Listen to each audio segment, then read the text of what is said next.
കൊടുങ്ങല്ലൂർ കലുങ്ക് സൗഹൃദ സദസ്സിൽ വെച്ച കേന്ദ്രമന്ത്രി സുരേഷ് ഗോപി അപമാനിച്ച വയോധികയ്ക്ക് പണം മടക്കി നൽകി കരുവന്നൂർ ബാങ്ക്.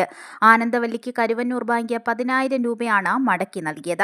CPIM പ്രവർത്തകരാണ് ആനന്ദവല്ലിയെ വിളിച്ചുകൊണ്ടുപോയി 10,000 രൂപ വാങ്ങി നൽകിയത്. 1.75 ലക്ഷം രൂപയാണ് ആനന്ദവല്ലിക്ക് കരുവന്നൂർ ബാങ്ക് നൽകാനുള്ളത്.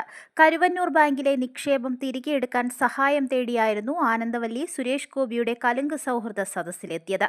ചേച്ചി അധികം വർത്തമാനം പറയേണ്ട, ED പിടിച്ചെടുത്ത പണം കിട്ടാൻ മുഖ്യമന്ത്രിയെ സമീപിക്കൂ എന്നായിരുന്നു സുരേഷ് ഗോപിയുടെ അധിക്ഷേപം. മുഖ്യമന്ത്രിയെ തിരക്കി തനിക്ക് പോകാൻ പറ്റില്ലെന്ന് വയോധിക പറഞ്ഞപ്പോൾ എന്നാൽ എന്റെ നെഞ്ചത്തോട്ട് കയറിക്കോ എന്നായിരുന്നു സുരേഷ് ഗോപിയുടെ മറുപടി. നിങ്ങളുടെ മന്ത്രി തൊട്ടടുത്തല്ലേ താമസിക്കുന്നത് എന്ന് സുരേഷ് ഗോപി ചോദിച്ചു.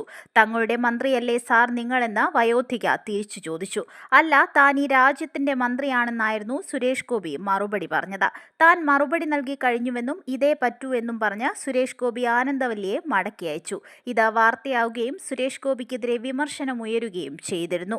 പുള്ളിൽ നടന്ന കലുങ്ക് സൗഹൃദ സദസ്സിലും നിവേദനവുമായി എത്തിയ വയോധികനെ സുരേഷ് ഗോപി അപമാനിച്ച് തിരിച്ചയച്ചിരുന്നു. കൊച്ചുവേലായുധൻ എന്ന വയോധികനെയാണ് സുരേഷ് ഗോപി അപമാനിച്ച് വിട്ടത്. സംവാദം നടന്നുകൊണ്ടിരിക്കെയാണ് കൊച്ചുവേലായുധൻ നിവേദനവുമായി വന്നത്. നിവേദനം ഉൾക്കൊള്ളുന്ന കവർ സുരേഷ് ഗോപിക്ക് നീട്ടിയപ്പോൾ ഇതൊന്നും MP യുടെ ജോലിയേ അല്ല, പോയി പഞ്ചായത്തിൽ പറയൂ എന്ന് പറഞ്ഞ് മടക്കുകയാണ് ചെയ്തത്.